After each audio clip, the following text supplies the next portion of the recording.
নমস্কার বন্ধুরা, আমার চ্যানেল চন্দ্রিমারা অ্যাস্ট্রোলজিতে আমি চন্দ্রিমা আমার সমস্ত দর্শক বন্ধুদের অনেক অনেক স্বাগত জানাই। আশা করি সবাই ভালো আছেন, সুস্থ আছেন। আমার বাবুনির চরণে, আমার গুরুর চরণে প্রণাম জানিয়ে আজকে আপনাদের সঙ্গে আলোচনা শুরু করছি। তো অবশ্যই আমার আলোচ্য টপিকস রোজ অন্য দিনের মতোই জ্যোতিষ। আজকে আমার আলোচ্য টপিকস ধনু রাশি, অর্থাৎ কালপুরুষের নবম রাশি, বৃহস্পতি যে রাশির অধিপতি, এই ধনু রাশির ভাগ্য কতদিন, যখন মঙ্গলের স্থান পরিবর্তন হচ্ছে আমরা জানি আগামী 7ই জুন মঙ্গল ধনুরাশির দ্বাদশপতি এবং পঞ্চমপতি সে কিন্তু ঘর পরিবর্তন করছে। সেই পরিপ্রেক্ষিতে ধনুরাশির জীবনে কি কি সৌভাগ্য বা কি কি প্রতিকূল প্রভাব পড়তে চলছে এ নিয়ে আমার আলোচনা। আশা করি ভালো লাগবে। অবশ্যই আপনারা কমেন্ট করবেন কমেন্ট বক্সে, আর কী কী টপিক্সে আপনারা আলোচনা শুনতে চান অবশ্যই সেটাও জানাবেন। আমি কিন্তু অবশ্যই আপনাদের কমেন্টসগুলো লক্ষ্য করব এবং নির্দিষ্ট সময়ে ভিডিও তৈরি করার চেষ্টা করব। তো ধনু রাশি বলবো এই 2025-এর পর থেকেই কিন্তু মঙ্গলের অবস্থান আমরা দেখছি প্রথম ষষ্ঠ, সপ্তম এবং অষ্টমীতে সে নিচস্থ অবস্থায় আছে। সেই পরিপ্রেক্ষিতে আমরা যদি বিবেচনা করি, মঙ্গল যেহেতু তার পঞ্চমপতি এবং দ্বাদশপতি, এবং মঙ্গল আমরা কি জানি, মঙ্গল আমাদের সাহস, আমাদের পরাক্রম, আমাদের যে আমরা যে সারাদিন যে পরিশ্রমটা আমরা করছি, যে এফোর্ট আমরা দিচ্ছি, আমাদের এফোর্ট দেওয়ার এবিলিটিটা কিন্তু নির্ধারণ করে মঙ্গল। মঙ্গল আমাদের রক্ত, আমরা জানি রক্ত পরিমাণ যদি দেহে কম হয়ে যায় আমরা কিন্তু এনার্জি হারিয়ে ফেলি, আমাদের মানে জীবনী শক্তি যেটা আমাদের সেটা কিন্তু কমে যায়, আমরা কিন্তু ঝিমিয়ে পড়ি। মঙ্গল কিন্তু রক্তের কারক, মঙ্গল কিন্তু একটা ফাস্ট মুভিং প্ল্যানেট, আমরা জানি খুব দ্রুত গতিতে সে মুভ করে, গোচর করে, এবং মঙ্গল মানে অগ্নিকারক একটা গ্রহ, মানে এয়ার এলিমেন্টের একটা প্ল্যানেট। সুতরাং মঙ্গলের মধ্যে কিন্তু একটা গতি এবং একটা কি বলবো সবসময় একটা অ্যাক্টিভ থাকার ব্যাপার থাকছে। মঙ্গল মানে সেনাপতি, মঙ্গল মানে লিডারশিপ কোয়ালিটি, আমার মধ্যে যে নেতৃত্ব দেওয়ার ক্ষমতা সেটা কিন্তু কে নির্ধারণ করছে, কে মানে রিপ্রেজেন্ট করছে, মঙ্গল। আমার যদি মঙ্গল ভালো না হয় আমি কিন্তু ঝিমিয়ে থাকবো, কোনো কাজে এনার্জি পাবো না, কীরকম একটু মনমরা হয়ে থাকবো, কারণ আমার কিন্তু কোনো কিছুতেই কিন্তু উৎসাহ পাবো না, কারণ আমার কিন্তু শরীরে রক্ত কম বলুন, ব্লাড সংক্রান্ত অসুখ বিসুখ কিন্তু আমাদের মঙ্গলের কারণেই হয়। এই মঙ্গলের সঙ্গে যুক্ত কিন্তু রক্ত, সুতরাং ব্লাড রিলেটেড সমস্ত অসুখ বিসুখ এবং মঙ্গল কিন্তু একে অপরের সঙ্গে ভীষণভাবে যুক্ত। সুতরাং আমরা খুব সুন্দর দেখতে পাই, জিনিসটা খুব ভালো লাগে। আজ থেকে কত কত বছর আগে আমাদের আদি মুনি ঋষিরা, যে 5000 বছরের পুরানো আমাদের জ্যোতিষশাস্ত্র বা আমাদের বৈদিক সনাতন ধর্ম, আমাদের পৌরাণিক কাহিনীগুলো হিন্দু মিথোলজির সঙ্গে বর্তমান সায়েন্স, মানে কি বলবো মডার্ন মেডিকেল সায়েন্স বলুন, কি সুন্দর, মানে তারা কত বছর আগে কিন্তু এই জিনিসগুলো অনুধাবন করেছে এবং তারা কিন্তু মহান বৈজ্ঞানিক। বর্তমান যুগের যারা বিজ্ঞানী তাদের থেকে অনেক অনেক বড় মাপের কিন্তু তারা এই মুনি ঋষিরা কিন্তু ছিলেন, সেই কথাটাই কিন্তু বারবার প্রমাণ হয়। বাস্তবে আমরা কিন্তু এই মুহূর্তে দাঁড়িয়ে আমরা কিন্তু সেটা উপলব্ধি করি। তাদের প্রত্যেকটা জিনিস কিন্তু অ্যাস্ট্রোলজি, অ্যাস্ট্রোনমি ভীষণ সায়েন্টিফিক, আমরা কিন্তু এটা ফিল করি। এই যে মহাকাশের সঙ্গে আমাদের এই যে আমরা সেলেস্টিয়াল বডি, আমরা যে পৃথিবীর অংশ, সৌরজগতের অংশ, আমরা কিন্তু প্রতি মুহূর্তে কিন্তু সেটা অনুভব করি।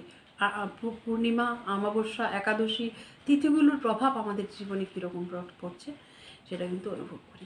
আচ্ছা, সে যাই হোক, আমি অন্য প্রসঙ্গে চলে যাচ্ছি। আজকের টপিকস ধনুরাশি। ধনুরাশির দ্বাদশপতি এবং পঞ্চমপতি সে কিন্তু বর্তমানে নিচস্থ অবস্থায় আছে। কোথায়? কর্কট রাশিতে। আমরা জানি মঙ্গল কর্কটে নিচস্থ হয়। সে কিন্তু আগামী 7ই জুন দুপুর 2:12 তার রাশি পরিবর্তন করে সিংহ রাশিতে প্রবেশ করছে। সুতরাং সে এতদিন কোথায় ছিল? একটা জলতত্ত্বের রাশিতে ছিল, কর্কট রাশি। আমরা জানি জলতত্ত্বের রাশি, আর মঙ্গল নিজে অগ্নিতত্ত্বে। সুতরাং আগুন আর জল কখনো কিন্তু ঠিক ওদের মধ্যে ঠিক কি বলবো, কমফোর্ট বা এরা একের পরিপূরক হতে পারে না। কিন্তু এই যে ফায়ারি এলিমেন্ট, সিংহ রাশি আমরা জানি অগ্নিতত্ত্বের রাশি, মঙ্গল নিজেও অগ্নিতত্ত্বের একটি গ্রহ। সেইখানে মঙ্গল কিন্তু ভীষণ কমফোর্টেবল অবস্থায় থাকে, আরামদায়ক অবস্থায় থাকে, ভীষণ হ্যাপি থাকে। সুতরাং মঙ্গলের এই সিংহ রাশিতে অর্থাৎ ধনু রাশির নবমে অবস্থান অত্যন্ত সৌভাগ্য, অত্যন্ত পজিটিভ কিছু পরিবর্তন। এই যে আমরা দিনটি হিসাব করছি কবে, 6 জুন থেকে আগামী 28শে জুলাই সে কিন্তু এখানে অবস্থান করছে। সুতরাং এই সময়টা কিন্তু তার জন্য একটা ঈশ্বরের ব্লেসিংস। এই সময় তার জীবনে যে একটা পজিটিভ পরিবর্তন আসবে ধনুরাশির জাতক জাতিকাদের জীবনে, সেটা কিন্তু তখন আপনি অনুভব করবেন যে হ্যাঁ, ভাগ্য বা লাক বলে একটা অদৃশ্য বস্তু নিশ্চয়ই আছে, নিশ্চয়ই পারদ্য বলে কিছু আছে। এই ধরনের পরিবর্তন কিন্তু আমরা ফিল করব বাস্তবে। কবে? এই 6 জুন থেকে কিন্তু আপনি পরিবর্তনটি লক্ষ্য করবেন। কিছুদিন ধরে আপনারা লক্ষ্য করেছেন যখন মঙ্গল আপনারা দ্বাদশপতি এবং পঞ্চমগুর অধিপতি হয়ে ষষ্ঠ সপ্তম অষ্টমে সে গোচর করছিল, আপনাদেরকে শত্রুতার সঙ্গে ভীষণ শত্রুতায় জড়িয়ে গিয়েছিলেন, ঋণ করতে হয়েছিল কোনো কারণে, ঝগড়া ঝামেলা, শারীরিক অসুস্থতা। তারপরে সপ্তম স্থানে যখন ছিল, সপ্তমী মঙ্গল, স্বামী স্ত্রীর মধ্যে একটা সম্পর্কে ঝগড়া ঝাঁটি উত্তেজনা, এইসব কিন্তু পরিস্থিতির মধ্যে দিয়ে আপনারা বর্তমানে যাচ্ছেন। অষ্টমে থাকার কারণে কিন্তু আপনাদের মেয়েদের বিশেষ করে অষ্টম ঘর আমাদের জানি যে আমাদের সেক্সুয়াল অর্গান, অর্থাৎ সেই ক্ষেত্রে কিন্তু ওই সেক্স ওরিয়েন্টেড কোনো অসুস্থতা আপনাদের এই সময় ঘটে থাকতে পারে, অর্থাৎ গোপন অঙ্গের সঙ্গে কোনো অসুখ বিসুখ এই সময় ঘটতে পারে, যেহেতু মঙ্গল অসুস্থ। এবং এমন একটা পরিস্থিতি হতে পারে, ধরুন কোনো কারণে অস্ত্রোপচার করা, অপারেশন করার মতো প্রস্তুতি আপনারা নিচ্ছিলেন, এইরকম একটা পরিস্থিতি, ক্রিটিক্যাল পজিশনে কিন্তু আপনারা আছেন বর্তমানে। সেই থেকে বলবো অনেকটা পরিস্থিতি থেকে মুক্তি পাবেন বা পরিস্থিতি ভালো হবে 7 জুন থেকে। এই যে সময়টা কিন্তু অত্যন্ত শুভ। শ্বশুরবাড়ির সঙ্গে সম্পর্ক, ইনলসের সঙ্গে আপনাদের কোনো মতেই কিন্তু বনিবনা হচ্ছিল না, ঝগড়া ঝাঁটি ঝামেলা উত্তেজনা, কোনো ইস্যু নিয়ে মানে একটা অসুবিধার সৃষ্টি হচ্ছিল, সেই ক্ষেত্রেও কিন্তু একটা পজিটিভ পরিবর্তন আপনারা কিন্তু লক্ষ্য করবেন। মঙ্গল আপনার ভাগ্যের ঘরের অধিপতি, ভাগ্যের ঘরে ঢুকছে, সে কিন্তু আপনার দ্বাদশ এবং পঞ্চম ঘরের অধিপতি। সেক্ষেত্রে বলবো পড়াশোনায় যারা মন দিতে পারছিলেন না, একটা ঈশ্বর প্রদত্ত কি বলবো অদৃশ্য শক্তি, আপনাকে বলতেও হবে না, বা ছোটো যারা ছেলে মেয়ে আছে, স্টুডেন্ট আছে, তাদেরকে বারবার বলে যে পড়তে বসো তারপর তারা পড়তে যাচ্ছে, তা নয়, তাদের নিজেদের মধ্যে একটা পড়ার চাহিদা বা পড়ার ইচ্ছে জাগবে। ওই সময়টা আপনারা লক্ষ্য করবেন, সে অটোমেটিক বই নিয়ে বসছে, হোমওয়ার্ক করছে, ছোট ছোট ছেলে মেয়েরা। সন্তান, অবাধ্য সন্তানকে নিয়ে পেরে উঠছিলেন না কিছুদিন ধরে, সন্তানের যে সমস্যা আমাদের হয় বাস্তবে, অবাধ্য সন্তানকে আমরা কিছুতেই ট্যাকেল করতে পারি না, কথা না শোনা ইত্যাদি, সেক্ষেত্রে দেখবেন একটা ভীষণ পজিটিভ পরিবর্তন। তারা কিন্তু আপনার কথা শুনছে, প্যারেন্টসের কথা শুনছে, ছোটো ছোটো ছেলেমেয়েরা বা অ্যাডাল্ট বাচ্চারাও কিন্তু মা বাবার কথা শুনে না এই সময়। বা কারণ পঞ্চমপতি নিচস্থ, সন্তানের জায়গাটা নিচস্থ, সে মনের মতো রেজাল্ট করতে পারছে না, পড়াশোনায় মনোনিবেশ করতে পারছে না, সন্তানের দিক থেকে কিন্তু আমরা হতাশ হচ্ছি, আমরা ডিপ্রেসড ফিল করছি, কারণ পঞ্চমপতি কিন্তু নিচস্থ, সন্তানের কারক গ্রহটি কিন্তু এতদিন নিচস্থ অবস্থায় এই আপনার কর্কটে অবস্থান করছে। সেই দিক থেকে বলবো এই পরিবর্তনগুলো আপনি লক্ষ্য করবেন, অর্থাৎ সন্তানের মধ্যে প্রচুর পজিটিভ একটা পরিবর্তন। আপনার সন্তান যদি মানে সরকারি চাকরির জন্য মানে সরকারি চাকরির প্রার্থী হয়ে থাকে, সেই সময় কিন্তু ইন্টারভিউ ফেস করলে সে কিন্তু ক্র্যাক করে যেতে পারে। এই সময়টা কিন্তু অত্যন্ত পজিটিভ। এই সময়টায় আপনি কিন্তু সন্তানের মেধার স্বীকৃতি সে পেতে পারে। রবি মানে এখানে কিন্তু সম্মান, সোশ্যাল স্ট্যাটাস বোঝায়, সন্তানের সৌভাগ্য, সন্তানের সোশ্যাল স্ট্যাটাস বৃদ্ধি পাওয়া, সেটাও কিন্তু বোঝাচ্ছে। সঙ্গে সঙ্গে প্রেমের, সন্তানের দিক দিয়ে আপনি সফলতা পাবেন। তারপরে পরের টপিকস পঞ্চম ঘর নবমে আসছে, অর্থাৎ ত্রিকোণের স্বামী আরেকটি ত্রিকোণে আসছে। অত্যন্ত পজিটিভ সময়। কি বলবো, মহেন্দ্রক্ষণও যদি বলি তাহলেও কিন্তু খুব কম বলা হবে। অর্থাৎ ওই সময় প্রেমের ক্ষেত্রে আপনার প্রেম জীবনে যে আসছে, নতুন প্রেম, প্রকৃত যে আপনার জীবনসঙ্গী বা আপনার মনের মানুষটি কিন্তু আপনি মানে খুঁজে পেতে পারেন। সেই সময় কিন্তু অত্যন্ত শুভ বলবো এই সময়টি। প্রেমের মানুষের সঙ্গে অলরেডি যদি আপনি সম্পর্কে থেকে থাকেন, সেক্ষেত্রে কিন্তু কিছু যদি আপনার সমস্যা হয়ে থাকে বিগত কিছুদিন ধরে, সে সমস্যা কিন্তু অবশ্যই সমাধান সূত্র আপনি খুঁজে পাবেন এই সময়টি। একে অপরের মানে একে অপরকে বুঝতে পারা, একে অপরের নিজের আত্মবিশ্লেষণ আপনারা সহজেই করতে পারবেন। তার ফলে কিন্তু অনেক সমস্যা সমাধান হবে, একে অপরের প্রতি প্রেমের গভীরতা কিন্তু বৃদ্ধিপ্রাপ্ত হবে। কারণ ভাগ্যের ঘরে কিন্তু চলে আসছে পঞ্চমপতি, সে দ্বাদশপতিও ভাগ্যের ঘরে। সেক্ষেত্রে বলবো দ্বাদশপতি যেহেতু, সেক্ষেত্রে কিছু কিছু ক্ষেত্রে দ্বাদশ ঘর আমাদের বিদেশকে বোঝায়। সেই সময় কিন্তু বিদেশ ভ্রমণ, তারপরে বিদেশে গিয়ে পড়াশোনা যারা বা আপনারা করতে চাইছেন, অনেক দিনই ধরুন বিদেশে যাওয়ার জন্য চাইছিলেন কিন্তু সেটা হয়ে উঠছিল না, এই সময় কিন্তু আপনি বিদেশে যাওয়ার সুযোগ, বিদেশে গিয়ে উচ্চশিক্ষা লাভ করার ইচ্ছা অনেকের থাকে, সেই পরিকল্পনা কিন্তু বাস্তবায়িত হতে পারে এই 52 দিনের মধ্যে। অত্যন্ত কিন্তু ভালো সময় এই সময়টি। তারপর প্রেমের ক্ষেত্রেও বলছি যে মনের মিল, আপনারা একে অপরের অনুভূতিগুলো শেয়ার করতে পারবেন। খুব সুখের একটা কোয়ালিটি টাইম বলবো প্রেমিক যুগলেরা কিন্তু মানে অতিবাহিত করতে পারবে ওই সময়টা, বলাই বাহুল্য। তারপর উচ্চশিক্ষার কথাও বললাম, প্রেম, পঞ্চমপতি নবমে আসছে, বাবার শরীর স্বাস্থ্যের উন্নতি, আবার দ্বাদশপতিও আসছে। সুতরাং নবম আর 12 দুটোই কিন্তু ধর্মের সঙ্গে যুক্ত। সুতরাং আধ্যাত্মিকতা, স্পিরিচুয়ালিটি, এই সময় বাড়িতে পুজো পাঠ হওয়া ইত্যাদি ইত্যাদি, কোনো মাঙ্গলিক অনুষ্ঠান হওয়া। কারণ মঙ্গল এর এই আপনার দ্বাদশপতি এবং পঞ্চমপতি নবমে আসার ফলে আপনার কিন্তু অনেক কটা হাউস অ্যাক্টিভ হয়ে যাচ্ছে। সেক্ষেত্রে পঞ্চম ঘর, নবম ঘর, দ্বাদশ ঘর এবং মঙ্গলের দৃষ্টি পড়ছে কোথায়, আপনার দ্বাদশে। সেই ক্ষেত্রে কিন্তু শুভ, আগেই বলেছি, রোগ, রিপু, ঋণ ইত্যাদি ইত্যাদি সমস্যাগুলো আপনার যেগুলো মানে হবে, সেই ক্ষেত্রে কিন্তু অনেকটা সলভ আউট হয়ে যাবে সেই সমস্যার। সেক্ষেত্রে দ্বাদশে দৃষ্টি দিচ্ছে মঙ্গল এখানে বসে। সুতরাং দ্বাদশ ঘরের সঙ্গে যুক্ত যারা বিদেশের সঙ্গে যুক্ত আছে তাদের ক্ষেত্রেও বলবো অত্যন্ত শুভ সময়। এবং দ্বাদশপতি মঙ্গল সে যেহেতু সিংহ রাশিতে আসছে, সেক্ষেত্রে বলবো বিদেশের সঙ্গে যুক্ত যারা ব্যবসা কিংবা চাকরিতে আছে, বিদেশে যাওয়ার সুযোগ কিন্তু আপনার জীবনে প্রথমবার আসতে পারে। আপনি সপরিবারে সবাইকে নিয়ে বিদেশে ভ্রমণ, ফরেন ট্রিপে আপনি বেরিয়ে পড়তে পারেন এই 52 দিনের মধ্যে। অবশ্যই এটা কিন্তু যে যদি আপনি সেটা আপনার ইচ্ছা থাকে, অনেক দিন ধরেই হচ্ছিল না, একটা মনে মনে ইচ্ছা আছে, এই সময়টা কিন্তু আপনি কাজে লাগাতে পারেন। এবং মঙ্গল আপনার নবমে বসে সে দৃষ্টি দিচ্ছে কোথায়, আপনার দ্বাদশে, তারপর দৃষ্টি দিচ্ছে আপনার তৃতীয়। দ্বাদশে দৃষ্টি দেওয়ার ফলে বলবো অনেক দিন ধরে যে অনেকেই ধরুন তৃতীয় দৃষ্টি দিচ্ছে, দ্বাদশে দৃষ্টি দিচ্ছে, তৃতীয় দৃষ্টি দেওয়ার ফলে বলবো আপনার প্রতিবেশী, আপনার বন্ধুবান্ধব, ছোটো ভাই বোনের সময় অনেক সময় আমাদের বন্ডিং ইস্যু হয়, আমাদের সমস্যা হয়।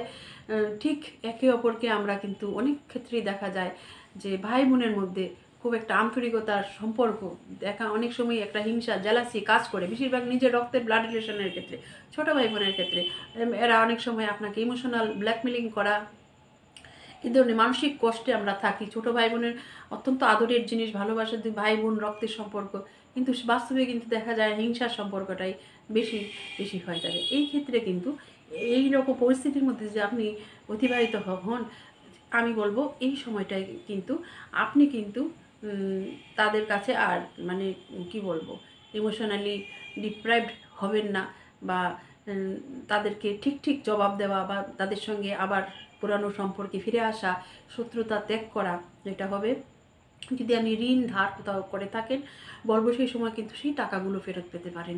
কোনো টাকা আপনার ব্লক হয়ে গেছে, একটা কি বলবো, বড় অ্যামাউন্টের মানি ধরুন আপনি কোথাও ইনভেস্ট করেছেন বিজনেস পারপাসে, সেটা অনেক দিন আটকে আছে। আপনি লক্ষ্য করবেন 7 জুন থেকে 28 জুলাইয়ের মধ্যে সেই বড় অ্যামাউন্টের টাকা আপনি ফেরত পাবেন। কারণ দ্বাদশ শীর্ষে দৃষ্টি দিচ্ছে মঙ্গল, পঞ্চমপতি নবম নবম করে বসে আপনার ইতে দৃষ্টি দিচ্ছে, অত্যন্ত শুভ। মঙ্গল তৃতীয় দৃষ্টি দেওয়ার ফলে ভাই বোনের মধ্যে পরাক্রম, ভাই বোনের যে এনার্জি, সেটাও কিন্তু শুভ। বলবো ভাই বোনরা এনার্জেটিক্যালি নিজের পারফর্ম, নিজের ডিউটি সে করছে। ভাই বোনের জীবনেও কিন্তু, ছোট ভাই বোন আমি বলতে চাইছি, ইয়ঙ্গার সিবলিংস যারা আছে তাদের জীবনেও কিন্তু উন্নতি আমরা দেখতে পাবো এই সময়টা।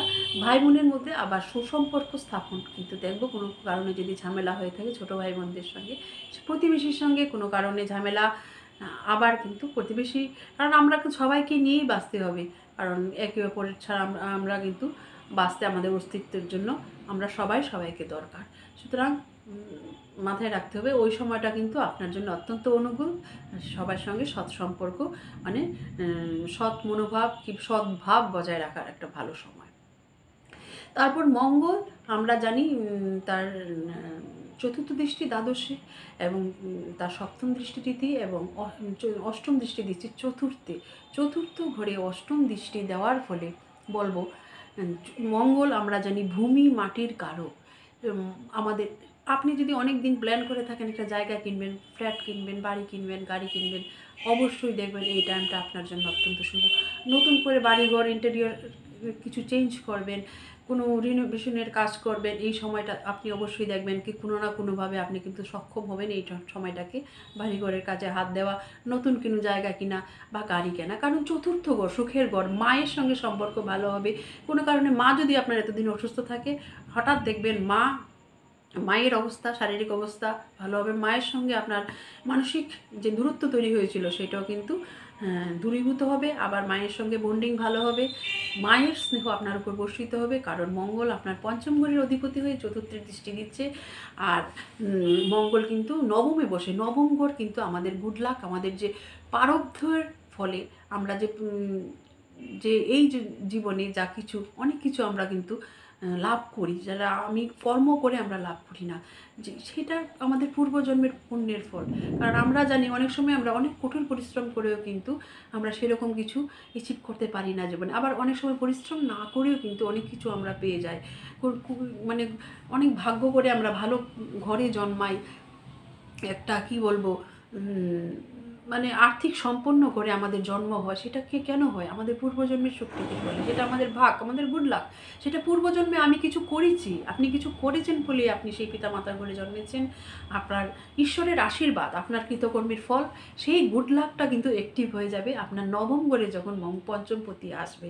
সুতরাং পূর্বজন্মের কৃত ফলের পুণ্যের যে ফল, সেটা কিন্তু এখন অ্যাক্টিভ হবে। এই একটি মাস আপনার জীবনে এমন কিছু ঘটতে পারে যা আপনি আশাও করেননি, যে আপনি অত করেননি, কোনো এক সময় করেছেন, এই বাড়তে করিনি, প্রিভিয়াস বাড়তে হয়তো আপনার পাস্ট লাইফে হয়তো করেছেন, কিন্তু আপনার এই জন্মে কিন্তু আপনি সেটা সুফল ভোগ করবেন। সেটা কিন্তু আপনার পূর্বজন্মের পুণ্যের, আমাদের প্রারব্ধের পুণ্যের ফল। সুতরাং চতুর্থ ঘরের সঙ্গে যুক্ত আপনার বাড়ি গাড়ি কেনা, কোনো জায়গা কেনা, এগুলো কিন্তু অত্যন্ত ভালো। গুড লাক, বাবা শরীর স্বাস্থ্য ভালোভাবে আশা করা যায়। নবম ঘর, এই ঘরে কিন্তু আবার কেতু আছে, আবার বাবার সঙ্গে একটু দূরত্ব সৃষ্টি হতে পারে, তবে সেটা আমি বলবো খুব একটা নয়। আপনার পঞ্চমপতি কিন্তু আপনার নবম ঘরে বসেছে, সুতরাং বাবার শরীর স্বাস্থ্য ভালো হওয়ার সম্ভাবনা বেশি। কেতুর কারণে কিছু সমস্যা হলেও হতে পারে, কিন্তু ওভারঅল কিন্তু আমরা ভালো হবে সেটাই আশা করি। এই 52টা দিন কিন্তু আপনার জন্য একটা গোল্ডেন অপরচুনিটি নিয়ে আসছে। আপনার সন্তান, আপনার কেরিয়ার, আপনার শত্রু দমন, প্রত্যেকটা দিক দিয়ে আপনি কিন্তু মানে ভাগ্য কাকে বলে, হঠাৎ করে যে লাক জিনিসটা বাস্তবে সত্যি এক্সিস্ট করে, যে এটা সবসময় কর্ম দ্বারা কিন্তু আমরা ভাগ্যকে আনতে পারি। কিছু কিছু ক্ষেত্রে যে আমরা একটা ভালো জীবনসঙ্গী, ভালো সন্তান, ভালো যে ঘরে ভালো পিতামাতা, সেই ভালো একটা পরিবার আমরা কিন্তু পূর্বজন্মের পুণ্যের ফলে পেয়ে থাকি। সেটা হচ্ছে ভাগ্য। সেই ভাগ্য কিন্তু আপনার অ্যাক্টিভ হয়ে যাচ্ছে এই 7 জুন থেকে 28শে জুলাই এই সময়টা। সুতরাং ঈশ্বরের কাছে আপনি সর্বতভাবে নিজেকে সারেন্ডার করুন। ঈশ্বর যা করেন মঙ্গলময়, ঈশ্বর মঙ্গলময়। মঙ্গলের মন্ত্র জপ করুন, মঙ্গলের জন্য হনুমান চল্লিশা অবশ্যই পাঠ করুন, মঙ্গলবার মিষ্টি খান এবং সবাইকে মিষ্টি খাওয়ান। সেক্ষেত্রে কিন্তু আপনার মঙ্গল স্ট্রং হবে। মঙ্গল মানে আমাদের ভাইটালিটি, মঙ্গল মানে আমাদের পরাক্রম, মঙ্গল মানে আমাদের ফাইটিং স্পিরিট। আমরা যে জীবন যুদ্ধে লড়বো সেই লড়ার শক্তি কিন্তু আমাদের দেয় মঙ্গল। সুতরাং মঙ্গল স্ট্রং থাকলে কিন্তু আমাদের মানসিক শারীরিক দুটোর মধ্যে একটা শক্তির মধ্যে একটা ব্যালেন্সের সৃষ্টি হয়, যেটাকে আমরা হাতিয়ার করে জীবন যুদ্ধে জয়লাভ করতে পারি। সুতরাং মঙ্গলের জন্য বলবো, আপনি লাল গরু যদি সম্ভব হয়, লাল গাভীকে গুড় খাওয়ান, ছোলা ভিজিয়ে খাওয়ান। মঙ্গলবার বিশেষ প্রত্যেক দিনই গোমাতা সেবা করা উচিত, আর মঙ্গলবারে করুন। বিশেষ করে রাস্তায় দেখবেন অনেক সময় লাল গরুরা ঘুরে বেড়ায়, কিন্তু গোশালায় কিংবা দেবালয়ে, গোশালায় আছে বিভিন্ন দেবালয়ে আমরা গোশালা দেখতে পাই। ওইখানে গিয়ে যদি মঙ্গলবার করে মঙ্গলবার এবং বৃহস্পতিবার আপনি যদি গোশালায় কিছু ডোনেট করেন, গরুকে নিজের হাতে কিছু খাওয়ান, সেক্ষেত্রে গাভীকে, গোমাতাকে অত্যন্ত শুভ। মঙ্গল কিন্তু আপনাকে পজিটিভ রেজাল্ট দিতে বাধ্য হবে। মঙ্গল আর বৃহস্পতি কিন্তু পরম বন্ধু। সুতরাং বৃহস্পতিকে স্ট্রং করলে মঙ্গল কিন্তু অটোমেটিক স্ট্রং হবে। আর অ্যাক্টিভ থাকুন, পরিশ্রম করুন, ব্যায়াম করুন, এক্সারসাইজ করুন। কিন্তু ভীষণ মঙ্গল আমরা জানি ভীষণ ফাস্ট মুভিং প্ল্যানেট। সুতরাং মঙ্গলের সঙ্গে যদি আপনি আপনার চারিত্রিক বৈশিষ্ট্যকে একটা মিলিয়ে নিতে পারেন, সেক্ষেত্রে বলবো আপনি কিন্তু খুব ভালো কি বলবো, যে কোনো পরিস্থিতিকে মোকাবিলা করতে খুব ভালোভাবে আপনি সক্ষম হবেন। সেক্ষেত্রে অবশ্যই বলবো কিছু এক্সারসাইজ, সূর্য প্রণাম প্রত্যেক দিন সকালবেলা করুন, সূর্য নমস্কার করুন, সূর্যকে জল দান করুন। সূর্য প্রণাম যে আমরা জানি যে সূর্য প্রণাম যেটা হয়ে থাকে আর কি 12টি পোশ্চার বা বডি অঙ্গভঙ্গি যে হয়ে থাকে, ওইটা করুন সকালবেলা। সূর্য প্রণাম, সূর্য ত্রাটক করুন মঙ্গলকে ভালো রাখার জন্য। বেদেনার রস, লাল করুন, যে কোনো সবজি কিংবা ফল আপনি মঙ্গলবার অবশ্যই খাবেন। আর মঙ্গলবার আমি বলবো কিছু দেশলাই আপনি দেবালয়ে দান করে আসুন, ম্যাচ বক্স। সেক্ষেত্রে কিন্তু মঙ্গলের নেগেটিভিটি থেকে আপনি রক্ষা পাবেন। আর মঙ্গলবার অবশ্যই হনুমান চল্লিশা পাঠ করুন। আর আপনার যদি দীক্ষিত হন, আপনার গুরুই কিন্তু আপনার শেষ সবচেয়ে, আর তার কোনো কিন্তু বিকল্প নেই। আপনি তার কাছে পুরো সারেন্ডার করুন, সে কিন্তু আপনাকে সব আপনার কল্পবৃক্ষ দদাসি সর্বং কদাপ্যপ্যাক্ষাং করোষি নার্তে শরণাগত হং তব পদপ্রান্তে যথা বিসন্দং কুরু কল্যাণম।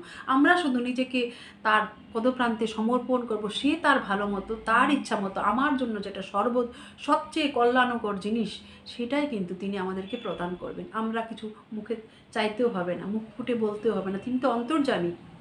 সুতরাং তিনি আমাদের ভালো মন্দ সব জানেন। সুতরাং এগুলো করুন, মঙ্গল আপনার একটি হবে। অনেক পরিশ্রম করুন, সফলতা জীবনে অবশ্যই আসবে।